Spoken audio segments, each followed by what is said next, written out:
gonna die, man. A lot of elderly people are gonna die, especially with this whole crisis, the whole gas crisis, man. Where you're talking about gas reserves is severely limited. Right? Remember, this is dead in winter. This is let your flat, pray that your flat be not in winter.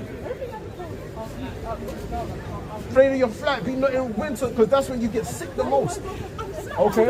I remember Esau, with the Bill Gates foundation, they're trying to block up sun rays on sun emissions, because they're saying for the sake of climate change and global warming, they're trying to cause so much clouds to cover up the sky to block sun rays from hitting the earth. And you know, sun, that's vital for health. You need vitamin D, and that's vital for you. But Bill Gates wants to block up the sun to make people more sick. That's why you look up in the sky and it's too cloudy. So even with that and the snow blizzard, you know how many elderly people that's gonna wipe out the elderly. They're gonna wipe all the sick people. They're gonna wipe them all out. That's their plan though, because that's who they always aim for first. Right? Yeah. Same thing they did with the jump shot, right? Yeah. Right? They were making sure they were getting that in all the elderly. Yeah. Even before that, you talk about the flu shot. Right. Right? Who they always want you to get the flu shot? Those that are above the age of 50, right? Why? Because that's the easiest way to kill them off slowly, man. Right. You go and get the flu shot, and now you just go like, you're weakening your immune system. You dying slowly, man. And you got some old people that took 3 doses. For 5 or 6 of them. 5 or 6 of them. A double dose. My granddad took that and it took him out, man. He died, man. So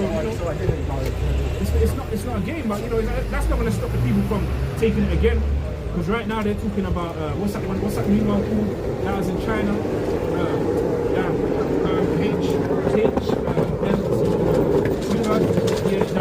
You guys are Israelites.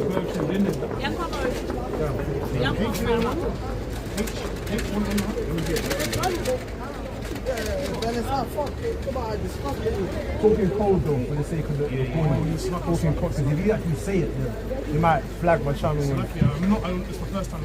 It's all good, it's all good. There's a new pandemic in China anyway, let's just say that. Oh yeah, but there's various services going on. Even one in Tanzania. And then they didn't even say the name of it. They said a strange virus is killing people and stuff like that. They didn't even tell you that your name anymore, because there's so many going on around the world. Okay? Right, because they're saying that they target the chickens.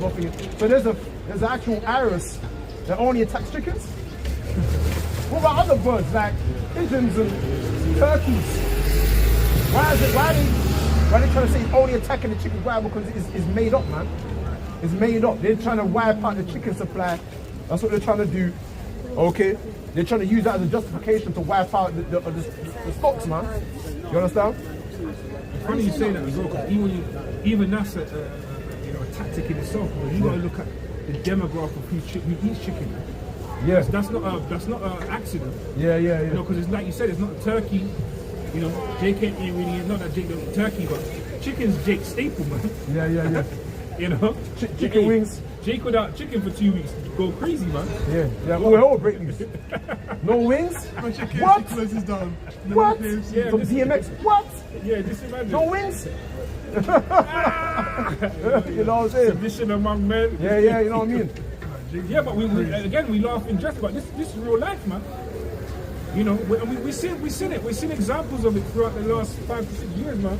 Yeah. You know, like you're speaking about the queues for the petrol pump, or the queues for toilet rolls and shit like that. You know, how much worse when you know you can't even get that. Yeah. You see. Right? So that's what they're saying about the snow blizzard. So again, that's gonna be more famine. Yeah. Imagine. Huh? Folks, that's a good point. That's a good point you make, because you reminded me, because they're talking about there was like a message that went out in the UK yesterday. I see it posted in a few places. They're talking about tomorrow for people to be careful in and around major, main city London, right? Because they're gonna be pumping that shit heavy. And it's funny because I looked at the weather today and it's really says for tomorrow it's fog. So they're people talking about if you don't need to come out your yard, don't come out your yard. You know, so you're out and about tomorrow, and you find the next day you cover. Don't wonder why, man. That's what I'm saying. Eat healthy. Yeah. Try to eat a lemon. You might eat, because it is difficult. It requires a lot of discipline to eat healthy. But make sure you eat a little piece of ginger every day. Or if not a piece of ginger, eat a piece of garlic. Or eat a lemon a day. Just to keep yourself afloat, man. Right? Because remember, when the lockdown that's coming is going to be worse than any previous one. Right? All the previous ones, they would have tested us to see how people would react, how much people would consent. Okay? There's going to be another one. So because remember, you want to take care of your body. Okay, you want to take care of we're talking about that, brother's name out, So anyway, let's continue. It's in 2 Kings chapter 6, verse 26. And as the king of Israel was passing by upon the wall, there cried a woman unto him, saying, Help me, O Lord, O king. And he said, If I one Yahweh doth not help me, when shall I help you? Right. Out of the barn door, so like the barn floor, or out of the winepress? Right, so shall I help you out of the barns, talking about the cows? Should I help you, or should I help from the winepress? Should I give you wine to ease your affliction? Come on. And the king said unto her, What aileth thee? And she answered, This woman said unto me, Give thy son, that we may eat him today, and we will eat my son tomorrow. Read that again. And the king said unto her, What aileth thee? And she answered, This woman said unto me, Give thy son, that we may eat him today, and we will eat my son tomorrow. See, that's all these women, with their children, they said, listen, these two came together and said, listen, give up your son, we're going to eat him. And then tomorrow we eat my son. That's the epitome of selflessness. You can't get more self than that. Unconditional love, though, huh? Yeah, you know what I mean? Ain't nothing like a mother's love. Yeah, I'll tell a lot of these, because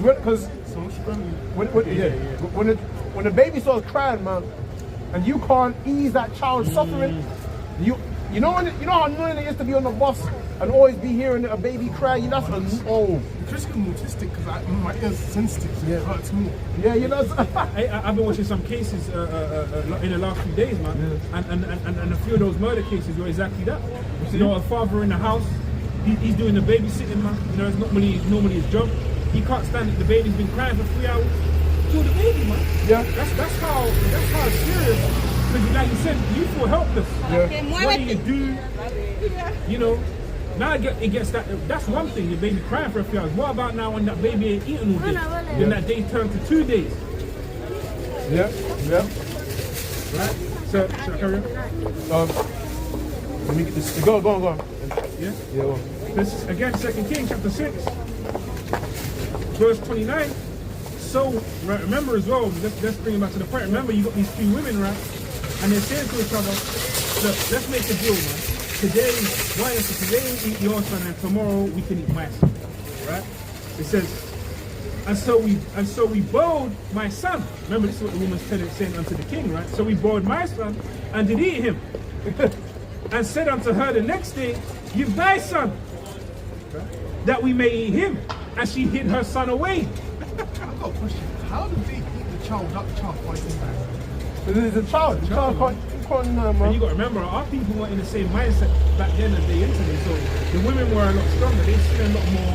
Remember, you're talking about women are able to kill chickens and goats and shit. These women out here can't even bloody tie their shoelaces. Yeah. So they were more accustomed to seeing blood and things like that. Right? Remember, the times was desperate, man. Right? And that's the thing. People don't understand that famine ain't a joke, man. Yeah, desperate people do desperate things. Exactly. It's time for desperate measures, man. But she said what? She said that so they boiled her son and did eat him. And then he said unto the woman the next day, Give thy son, because now it was time for her that she promised to eat her son, right? It says that we may eat him, but she hid her son. Yeah. That deal went bad. That deal went sour. Yeah. She got a little Toby, chopped down on little Toby's legs, arms, torso, and then hid Billy, man. Yeah, you see? Because she was full up, man. You try to hide it for herself. Yeah, can't. Yeah, I mean, she ain't trying to share all that human. My boy. Yeah. You know what I mean? And it came to pass when the king heard the words of the woman that he rent his clothes. Right. And he passed upon the wall, and the people looked, and behold, he had sackcloth within upon his flesh. Right. So he mourned when he saw that, man. Right. So and that's the times that we're coming to, man. We're coming to desperate times where we're gonna prepare yourself to see things that you never seen. Prepare yourself to hear stories that you never thought you'd hear about. Okay. That's what I said. That's what, don't. I'm not really scared of seeing that. I see it like all the time. But you know what? See it in your head. What I'm saying is that seeing it in your head is one thing, but to actually see it in a flesh, as it were. You know, that's why again, you know, we don't know until you're in a situation. You can't really. You can say you might do this or might do that. Until you're in a situation, that's gonna prove something. You know, because like they always said, we're gonna see some things that we've never seen, man. Right? So where hey, you might see that, and you might throw up, man. You've never seen that before. But the point is that all these things, you got to remember that the Lord, and He warned you about these things. He told you that all these things are going to happen. The judgment's on the road, man. That's what He's going to say. Well, precept. It's in Lamentations, chapter 4, verse 10. Let me start from verse 9. They that be slain with the sword are better than they that be slain with hunger. For these pine away, stricken through, for want of the fruits of the field. The hands of the pitiful women have sodden their own children. So the hands of the pitiful women, they've eaten their own children. They were their meat in the destruction of the daughter of my people. The Lord hath accomplished his fury. He hath poured out his fierce anger, and have kindled a fire in Zion, and he has devoured the foundations thereof. Right, so there you go. The Most High's anger is going to be poured forth in these days, right? Where people are going to turn on one another for food. You're going to look at somebody, right, and you're going to think you're seeing things. And really what you're seeing is a lamb chop with legs, man. And it's walking. And it's like, you can step into them with some sauce. You know? And you have to shake your head and teach yourself. And then go back to being a human again. The thing is, because it was at Sirach 2:1 says, my son, when I come to serve the Lord, prepare thyself for temptation. So the brothers are going to be tempted, man, in that day. When I come to serve the Lord, prepare. No, not that. What you just said about us, it applies to us as well. Now I'm saying brothers are going to be tempted, is what I'm trying to say. You might be a situation where you're on a run, right? You're in some woody areas, like you see a pig run by, man. Yeah. Like, now you weighing up in the money. Damn, man, after 2 days. You know, the pig. The pig looking kind of succulent. But again, you're gonna lay the things that are written 4 times apart. What did Maccabee and them do, man? What did the 7 brothers do, man? They said we'd rather die than eat that pig, man. Yeah, you see? Yeah. That's the spirit the Lord's looking for, because I remember you said it a load of times, right? The Lord's gonna bring you to the point to where you're gonna be like, the Lord is with me, man.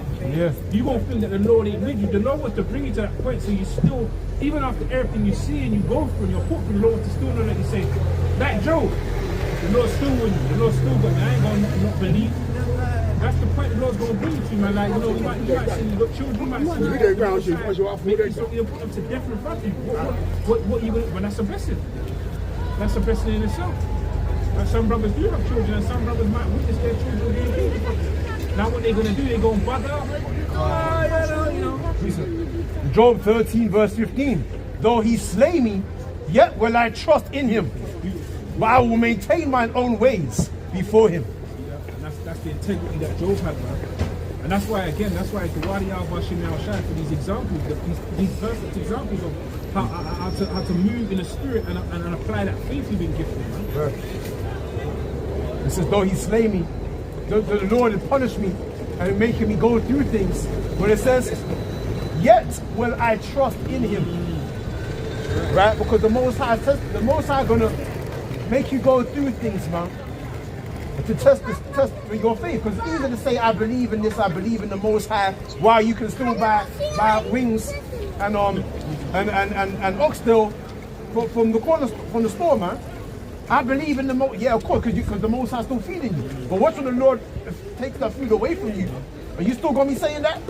No, then you're gonna say, oh man, to hell with the Lord. He ain't feeding me no more. Right? That's why I always say to you, all the things you're going through, all these trials, and again, another thing you have to remember is that they always say there's no temptation that has been known unto man. So other brothers might be going through exactly the same thing you're going through. Now, they might not express it or they might not speak about it, but that's something you have to remember. It makes it more easier to understand, okay, it's not just me going through it. Other brothers are going through it too. And that can be inspiration. That can be inspiration. Okay, that for instance, that I know a guy, that's in the world, his son just got murdered. And I'll be honest, man, the way he's dealing with it, man, is commendable, man. Yeah. It's inspiring because I don't know if I'll have that amount of strength and through it all, what I'm trying to say. So this is what the Lord expects from us, and always to test you, man. All the things you're going through, the demons, the Most High sending to you, these are to test your faith. And through it all, you're still gonna jump back on the horse, man. Yeah. I still can't. And it's hard to get. There's days where I'm like, I'm gonna fall out. I'm about to. I crash out. Yeah, no, I'm crashing out. And like when I spoke to him on the phone, he said, I'm crashing out. And then you calm me down. There's days where I'm like, no, I can't do this truth thing anymore. I can't do it. We all feel like that sometimes. Yeah. I feel like that sometimes too. Trust me, man. Yeah. You're not the only one that feels that way. But remember, look at David. Remember what David went through. David was on the run. He was hiding out. And he was being afflicted by Saul. Saul wanted to kill him. Right? Brothers ain't been through none of that. But yet David maintained faith. And then guess what happened? The Lord rose him up as from a beggar out of the dunghill and raised up on high as the one true physical king of all Jacob. Right? He got many women. Why? Because he maintained trust.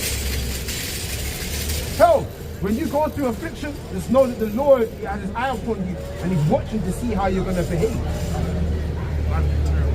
He's going to take things away from you. Because remember, the Lord gives, he gives, and he taketh away. In fact, let me just get that right now. So, Lord, let me just get this. You say you're doing terribly. The fact that you're stuck in here right now, that's a testament for yourself. I said, you can't make over. He ain't perfect yet.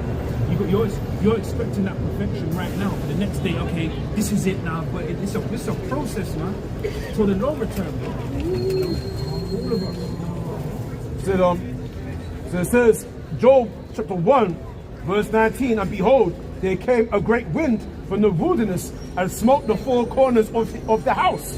And it fell upon the young men, and they are dead. And I only am escaped alone to tell thee. Then Job arose and rent his mantle and shaved his head and fell down upon the ground and worshipped and said, naked came I out of my mother's womb, and naked shall I return thither. Yahweh gave, and Yahweh have taken away. Blessed be the name of Yahweh. Is the point. In all this, Job sinned not, nor charged the Most High foolishly. But even though the Most High destroyed everything that he had, Job never sinned against the Most High and said, F you, Lord, you killed my kids, you took away my cattle, you destroyed my house. In all this, Job never charged the Most High foolishly. He said, I came naked into the world. So, even if I lose everything, so what? I came naked into this earth. I didn't have nothing when I was born. And even if I die, I'm not going to carry nothing with me into the afterlife. Like these stupid Egyptian pharaohs, thinking they're going to take their riches and their wives. And you had a lot of these kings in the earth, they actually believed that they would be able to take their substance with them into the afterlife. It's also in primary school, actually. They buried their cats with them and shit. Yeah, they're the first king of China. He thought that he could take all his riches into all his wives and his concubines into the afterlife with him. Okay. But apparently, that's where wisdom arose from, though. That's yeah. Crazy. I got a precept. Well, last few precepts will come up. So this is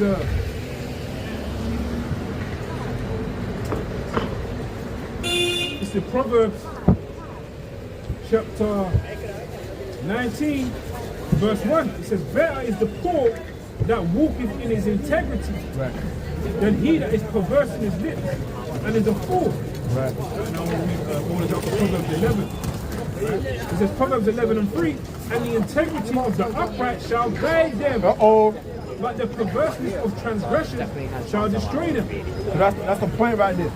The integrity of the upright. What does integrity mean? Integrity means you're